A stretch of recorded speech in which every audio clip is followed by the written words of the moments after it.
Olá, meus amigos, muito bom dia a todos vocês. Sejam todos muito bem-vindos a essa meditação. Hoje, nesta sexta-feira, dia de jejum, penitência, oração, abstenção de carne, devemos meditar hoje em nossos pecados e desejar ardentemente nossa conversão. Para nos ajudar nesse projeto de vida, que é a conversão, a liturgia hoje nos ajuda muito, porque Jesus fala sobre quantas vezes pode ser difícil o discernimento humano. Ele é impossível, na verdade. O homem não consegue por si só contemplar a verdade. É necessário que ele seja conduzido por Deus, que é a verdade. Então hoje Jesus deixa bem claro para a gente, nessa liturgia, que mesmo homens experientes, maduros em vida, tomados por uma fé, já até pregadores adiantados em alguma coisa, podem errar no discernimento. E quanto maior o nosso distanciamento de Deus, que é a verdadeira beleza, que é a verdade, que é o que é eterno, que não há de passar e que está bem acima de qualquer ciência humana ou entendimento, ele sim pode, em comunhão conosco, nos dar a compreender a verdade desejada, possível a nós homens. Quando a gente então se faz afastado dele, a gente tenta justificar qualquer tipo de devaneio, qualquer ideologia, qualquer opinião, mesmo que ela pareça, ouvindo pelo outro, completamente esdrúxula, a gente tenta e às vezes até arruma de um jeito tão mirabolante que o outro consegue engolir. Mas Deus que nos habita, bem lá no profundo da nossa consciência, há de nos mostrar que aquilo não faz sentido, Então Jesus desmonta nossos pensamentos falsos. É tão interessante isso que ontem mesmo na televisão eu estava vendo um homem público, não preciso falar aqui o seu nome, chorando, arrependido, lamentando, mostrando que está sofrendo muito por esse momento específico na sua vida, mas ele não consegue ver toda a injustiça que ele praticou e que o mal, hoje que ele vive, que está vivendo, é um mal que ele cultivou, de ódio, de perseguição, de injustiça feita contra o outro, contra o menor, contra aquele que estava ali dependendo de sua proteção, de sua virtude, de sua hombridade, de sua gestão, digamos assim, governância. E eu via triste porque eu achava que ele estava realmente acreditando nas palavras que estava dizendo, como se elas tivessem poder de isentá-lo de culpa. E aí eu comecei a perceber, muitas vezes nós não somos assim também, A gente se fecha tanto para os nossos defeitos, não consegue de jeito nenhum ser observado, onde a gente precisa melhorar, onde a gente precisa de direção, onde precisamos realmente mudar. Isso para nós parece um vendado, Mas a gente é célere em apontar onde nós somos bons. A gente demora demais a pedir perdão e procura sempre justificar. Não, eu errei, mas eu errei por causa disso, por causa daquilo outro. Meu Deus, é difícil. É difícil demais. Mas hoje Jesus nos aponta um caminho para ajudar em nosso discernimento, que é pensar assim, se eu continuar com o meu pensamento, se eu continuar com o meu orgulho, se eu continuar com essa decisão, essa resolução em minha vida, e aí, por essa decisão, eu for aumentando o esforço, conquistando, aonde eu vou parar no final? É no céu? É na santidade? É em comunhão com Cristo? Eu restabelecerei um reino de paz na minha vida, na minha família? Ou o final desse caminho que eu estou trilhando, pelo que eu penso, pelo que eu acho, é de solidão, desolação, destruição, mentira e afastamento de Deus. Eu acho que isso ajuda a gente, porque faz a gente pensar assim, talvez eu não esteja certo, né? Mas isso só vai ter solução quando eu, né, pensar com autocrítica sobre a minha vida e perceber por mim mesmo que eu preciso de uma nova vida, que aquela não é boa, não basta, não é suficiente para a felicidade que Deus promete a nós. Eu preciso ter essa consciência. Porque se o outro fala, já me fecha o coração, né? Não, a pessoa não me conhece, me menospreza, né? Não sabe da minha capacidade, não sabe do que eu passei, né? Menospreza a minha vida. E aí, por mais que o outro possa ter até uma palavra de autoridade, ou seja, pode ser pai, mãe, esposo, esposa, pode ser teu pároco, teu diretor espiritual, pode ser teu psicólogo, pode ser teu médico. Não adianta. Poderia ser o rei, poderia ser o papa, você não ouviria. Então, hoje, o Senhor nos fala assim, entra no teu interior e deixa eu arrumar a casa, né? Esse é o exercício do dia de hoje. Então rezemos pedindo ao Espírito Santo que nos conduza, dobre um pouco nossa vontade, né? E deixe a nossa inteligência reinar um pouco mais iluminada por esta fé. Estamos reunidos em nome do Pai, do Filho e do Espírito Santo. Amém. Senhor Jesus, aqui estamos na Tua presença e humildemente te pedimos, Senhor, dai-nos a graça da conversão. E para a conversão, nós não podemos e não queremos reforçar a nossa opinião torpe sobre as coisas, sobre as pessoas, sobre a realidade, até mesmo que te envolve.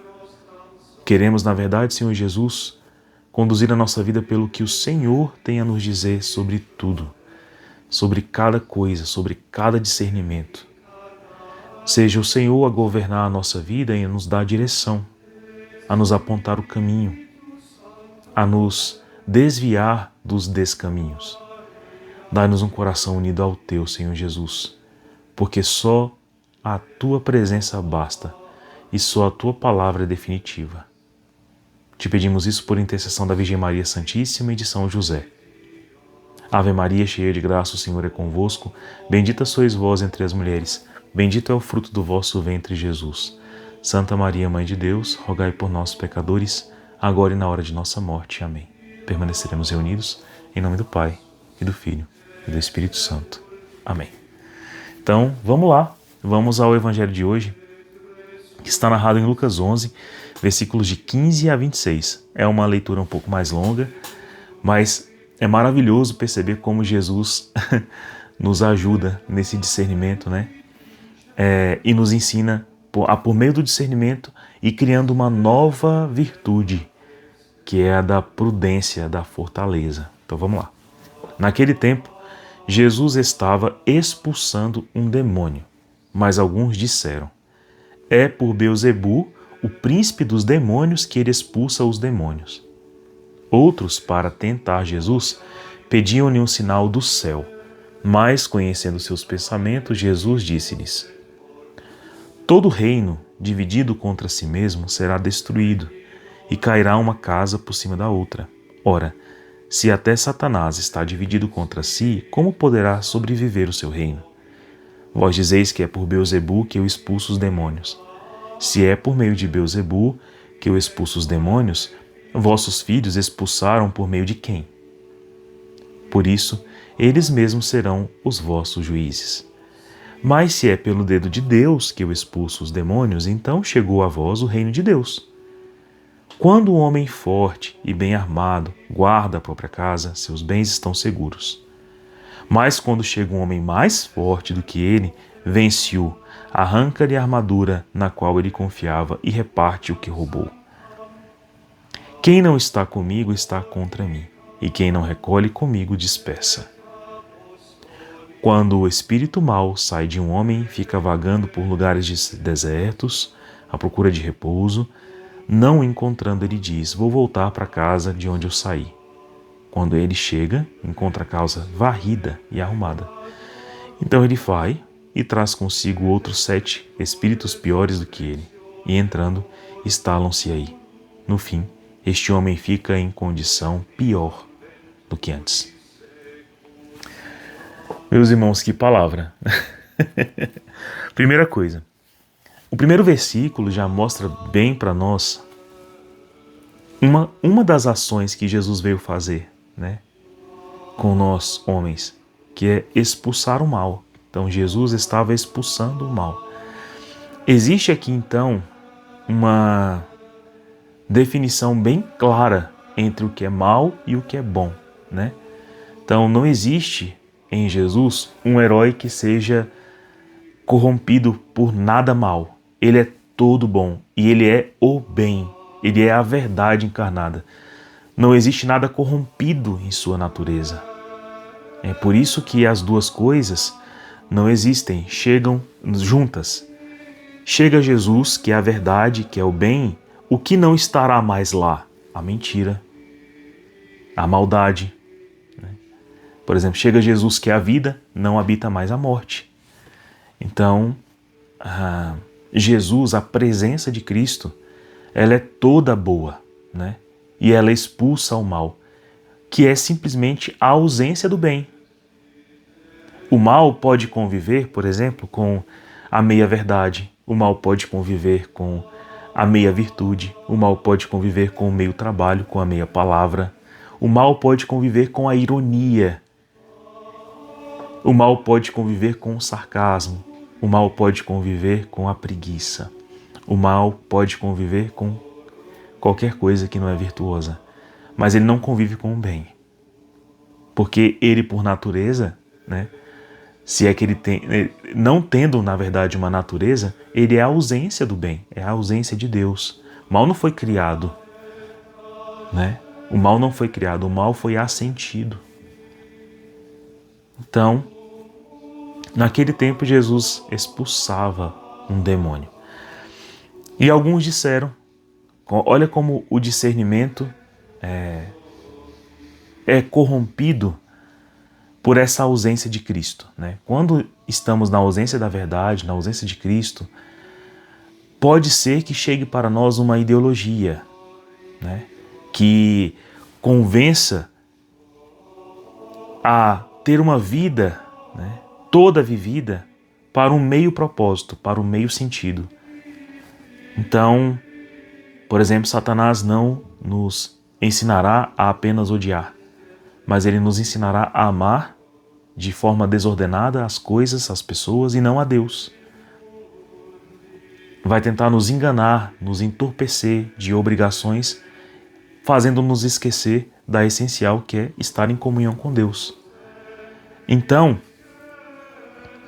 esse pensamento humano contaminado, né, por meias-verdades, por ideologias, por restrições, como são todas as ideologias humanas, todas que você imaginar.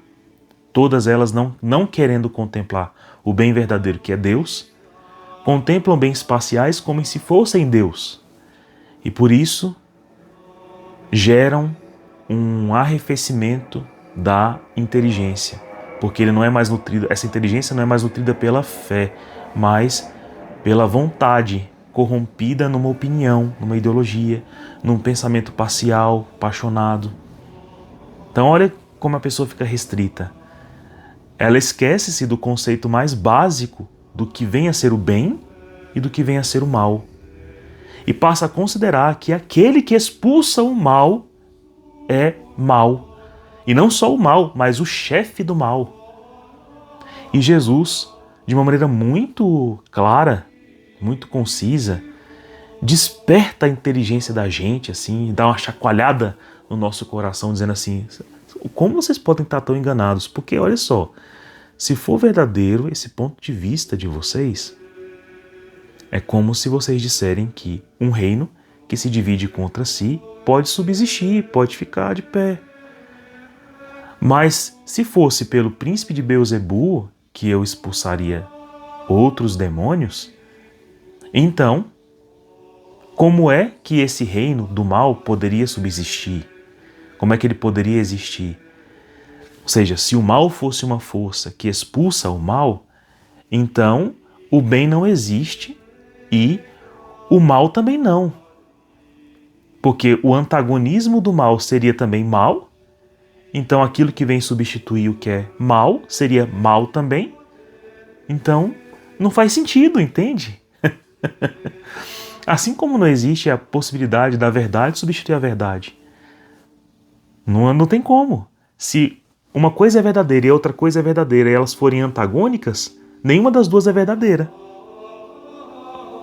A verdade substitui a mentira ou a meia-verdade. O bem substitui o mal. Assim como a ausência do bem deixa o mal. A ausência da vida é a morte. A ausência da verdade é a mentira. A ausência da presença é a ausência. Né? Então, Jesus está expondo para a gente um conceito filosófico simples, claro, óbvio, límpido, translúcido. Né? Agora Jesus deixa uma outra coisa. Agora que vocês entenderam isso, então pensem assim. Agora, se é por Deus, pela verdade, pelo bem, né, que eu expulso o que é mal, o que é errado, o que não faz sentido, então chegou o reino de Deus. Chegou a verdade. E então, se chegou a verdade, vocês têm que inclinar a vossa razão e a vossa fé e a vossa conduta para essa verdade. Vejam que também Jesus acaba de explicar que se os antepassados deles expulsavam demônios também em nome de Deus, eles deveriam ouvir e seguir o que eles disseram. E todos eles disseram sobre a chegada de Cristo. Então o que eles estavam fazendo agora era uma grande, gravíssima desobediência. Ou seja, Jesus desperta tudo. Da mesma maneira, eu teria para perguntar para você.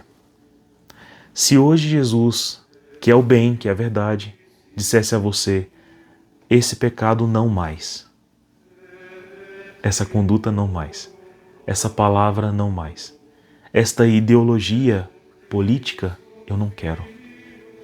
Eu não quero nada que afronte a vida. Eu não quero nada que afronte a verdade. Eu não quero nada que proíba a fé. Eu não quero nada que proíba você de ser homem, você de ser mulher, você de ter inteligência, de ter uma vontade livre em mim.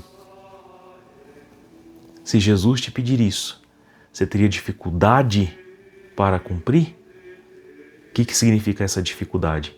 É porque se expulsa aqui um mal, se expulsa assim uma inverdade, se expulsa aqui algo que é torpe, que é desajustado, desordenado, antinatural, que é demoníaco.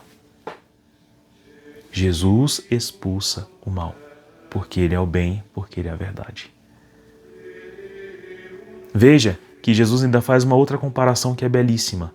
Um homem forte, bem armado, guarda a própria casa, mas quando chega um outro que é mais forte, ele toma de conta de tudo.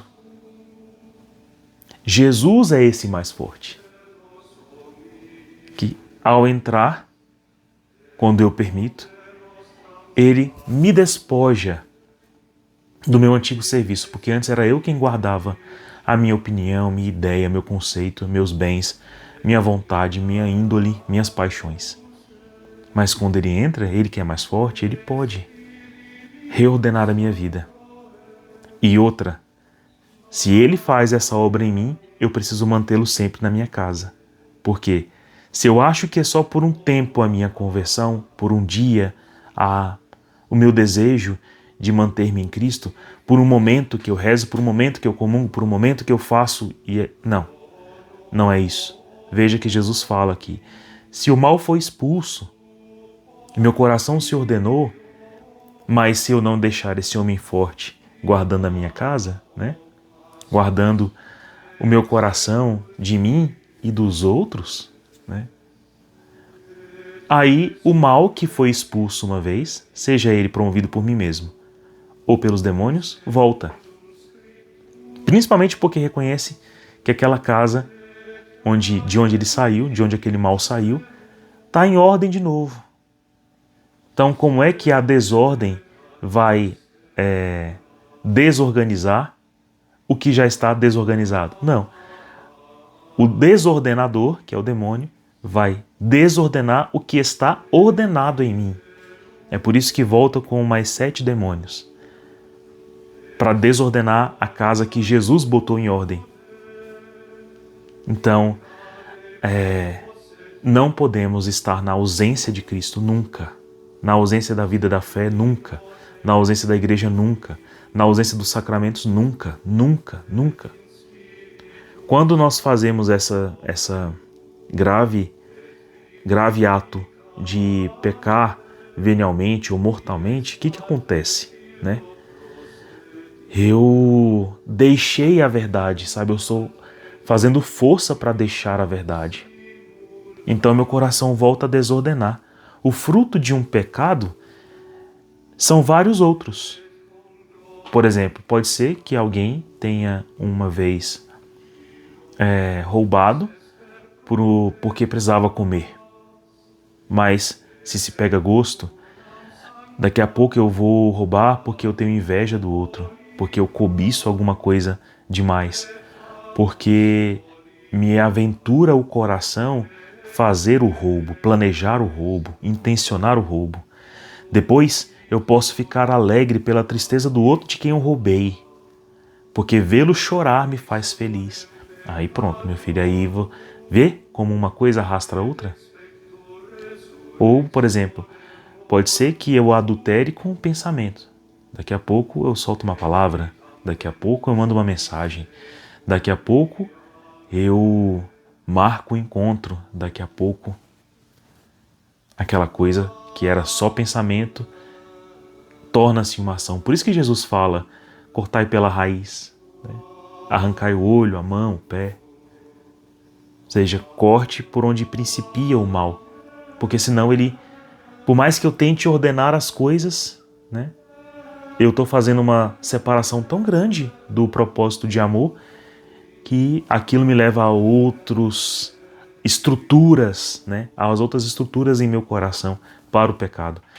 Como se eu preparasse o meu coração para pecar mais. Jesus é perfeito nessa explicação.